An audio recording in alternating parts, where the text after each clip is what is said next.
The Biden administration swears it's taking the Haitian migrant situation seriously. We have reiterated that our borders are not open and people should not make the dangerous journey. If you come to the United States illegally, you will be returned. Your journey will not succeed, and you will be endangering your life and your family's lives. Oh, no one's buying that. Sure, they deported some Haitian migrants, but today the Associated Press reports that Haitians have been freed on a very, very large scale in recent days, according to one U.S. official who put the figure in the thousands. Many have been released with notices to appear, at an immigration office within 60 days. Good luck. An outcome that requires less processing time.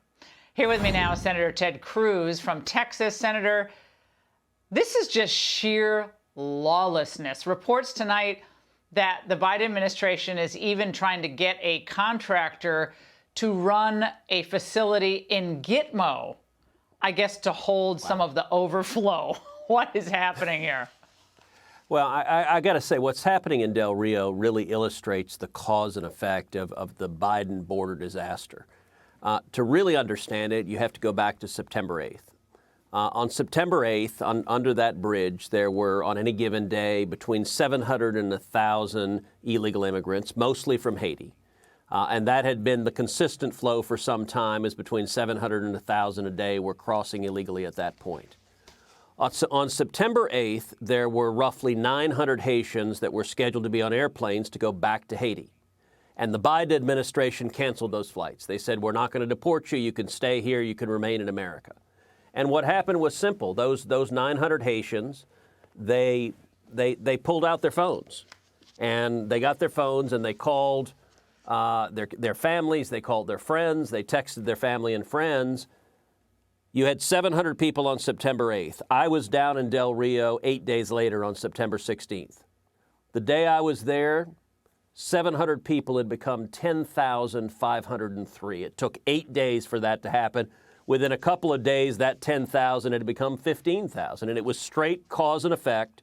The word went out that the Biden administration is not going to enforce the law, and if you're from Haiti, come to Del Rio because that means you get to stay, and that's what's produced this disaster. Well, Senator, what can the Senate do at this point?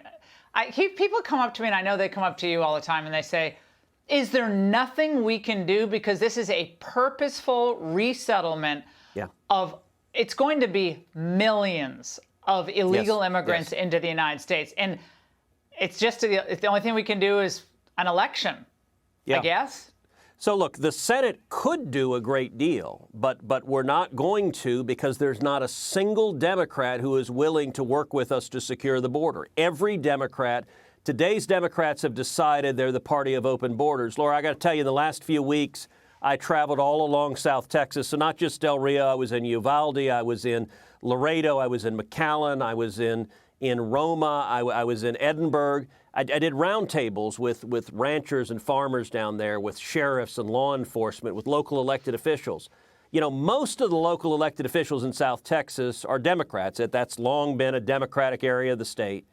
I got to tell you, every elected Democrat I met with was so horrified by what's happening at the border. They said to me over and over again, they said, listen, if the Democratic Party is the party of open borders, count me out. I can't support this. And it is an unfolding disaster. And yet today's Washington Democrats, there's not a single one of them who cares. Joe Biden won't go down to the border. Kamala Harris won't go down to the border of the Rio Grande Valley. She won't go to Del Rio. They insist these problems aren't happening, and this lawlessness, we're already at 1.2 million illegal immigrants. We're on a path to 2 million.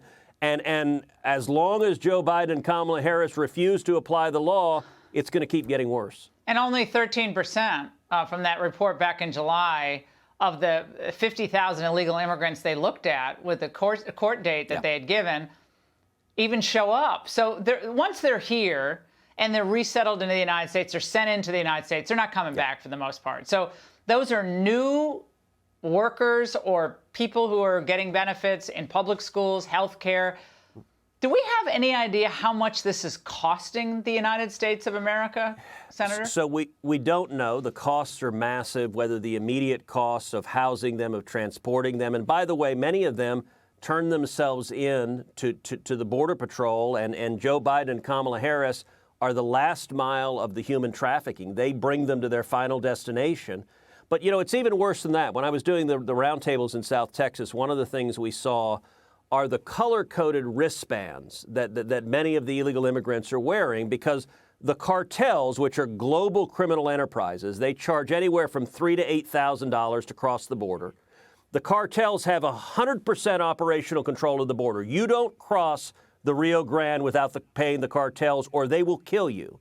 And what happens for many of them, they cross the border and they end up in a stash house, and the cartels will extract even more money. And the wristbands are color-coded by how many thousands you paid and how many more thousands you owe. And then they locate you in whatever city you're going to. And these teenagers or young illegal immigrants spend the next several years paying off the cartels. For some of the teenage girls, they're trapped in forced prostitution to pay off the cartels, and the cartels now have workers across the country, whatever city you're in. There are people working for the cartels to pay off their debts. It is inhumane. Now, beyond and costly to the United States and deadly for the United States. Now, Senator, Yes. I want to get your quick reaction to breaking news tonight. 2 Afghan refugees that were airlifted into Wisconsin, Fort McCoy, have now been charged with child sex crimes. Wow. And spousal abuse. Balrullah Nouri, charged with 3 counts of attempting to engage in a sexual act with a minor. And Mohammed Imad is charged with assaulting his spouse by strangling and suffocating her.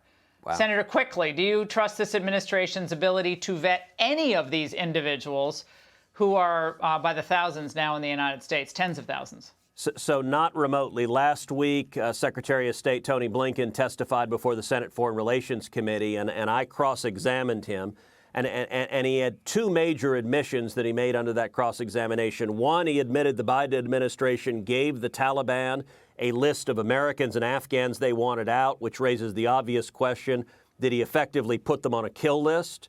And the second thing he admitted is what you just asked about now, which is that among the Afghans that the Biden administration brought to the United States were adult males that show up with little girls. They claim the little girls are their wives, and they have child brides, Yep. and they're engaging in sexual assault.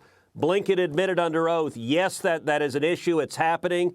These indictments are a manifestation of that, but he couldn't answer the follow-up. All right, how many little girls are being assaulted by evacuees you brought into the country? Yeah, they're already committing crimes inside the United States, it looks like. Yes. Senator, thank you for being here tonight. Great to see you. Hey, Sean Hannity here. Hey, click here to subscribe to Fox News YouTube page and catch our hottest interviews and most compelling analysis. You will not get it anywhere else.